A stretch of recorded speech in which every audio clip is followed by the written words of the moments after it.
Hi friends, ఈ రోజు నేను చూపించబోయే రెసిపీ వంకాయ బజ్జీ. పొడవుగా ఉన్న తొటిమెను కొంచెం ఇట్లా చిన్నగా కట్ చేసుకున్నాను. ఇట్లా పొడవుగా వస్తాయి కదా, ఇక్కడి వరకు కట్ చేసుకున్నాను. ఇలా శుభ్రంగా వంకాయలను కడిగి ఇలా ఘాటు పెట్టుకోవాలి.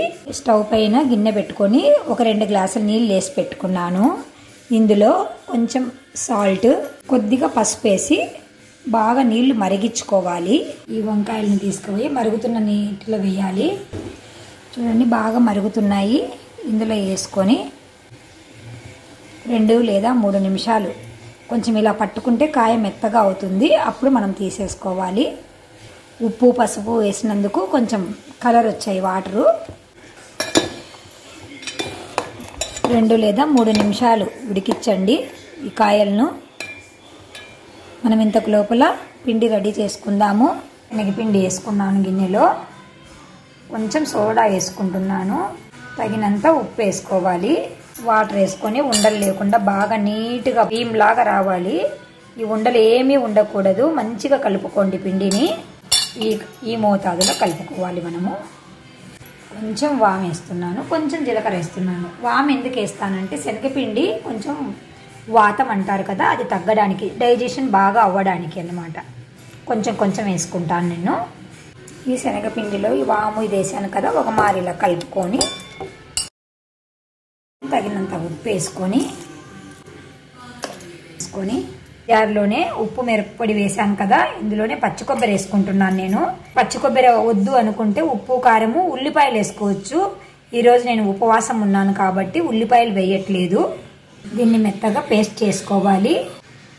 ఇలాగ మెత్తగా పేస్ట్ చేసి పక్కన పెట్టుకోవాలి. దీన్ని ఇలాగా బాగా మరగనివ్వాలి ఫ్రెండ్స్. వంకాయలను ఒక 5 మినిట్స్ పడుతుంది ఫ్రెండ్స్. నేను 2 లేదా 3 నిమిషాలు అన్నాను కదా, 5 to 7 కూడా పట్టొచ్చు. మన వంకాయలు లేతగా ఉంటే త్వరగా ఉడుకుతాయి, ముదురుగా ఉంటే లేటుగా ఉడుకుతాయి ఫ్రెండ్స్. ఓకేనా ఫ్రెండ్స్? ఇంక ఇప్పుడు స్టవ్ ఆపేయాలి. మనకి చూడండి, హాఫ్ బాయిల్ అంటే కొంచెం ఎక్కువ అన్నమాట. మనం ఇలా నొక్కితే కొంచెం మెత్తబడాలి. అప్పుడు మనము ఆఫ్ చేసుకోవచ్చు. ఒక 70% ఉడికించుకోవాలి ఫ్రెండ్స్. ఇప్పుడు వీటిని చల్లారనివ్వాలి. ఇలాగ పట్టుకుంటే మనకు మెత్తగా అవ్వాలి. అప్పుడు మనము స్టవ్ ఆపేసుకోవాలి ఫ్రెండ్స్. ఓకేనా ఫ్రెండ్స్? వీటిని చల్లారనివ్వాలి. పైన బాండీ పెట్టాను. బాండీలో ఆయిల్ వేసాను. ఇది వేడెక్కాక మనము మిక్సీకి పట్టి పెట్టుకున్న కారం ఉంది కదా, అది అందులో నుంచి కొంచెం కొంచెం తీసుకొని ఈ వంకాయలు ఉన్నాయి కదండి, ఇలా ఘాటు పెట్టాం కదా మనము, ఇందులో కూరుకోవాలి ఈ కారాన్ని. మీకు ఎక్కువ కావాలంటే ఎక్కువ పెట్టుకోవచ్చు, తక్కువ కావాలంటే తక్కువ పెట్టుకోవచ్చు ఫ్రెండ్స్. ఆయిల్ వేడెక్కింది. ఇందులో మనం ఇలా కూరుకున్నాం కదా కారాన్ని, ఇలా శనగపిండిలో ముంచేసుకొని ఆయిల్లో డీప్ ఫ్రై చేయాలి.